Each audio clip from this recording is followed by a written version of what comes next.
Picture yourself surfing the web. You're looking at the things you like. But what if it looked like this?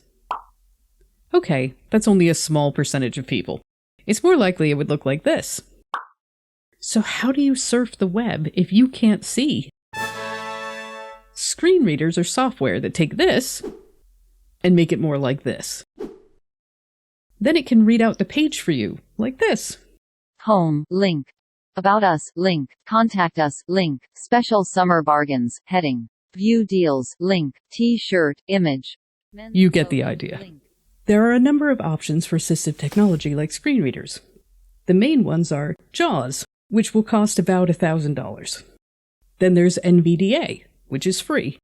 And there's VoiceOver, which is also free. You can try it yourself on your iPhone, or download our Chrome plugin. Everyone deserves access to the internet.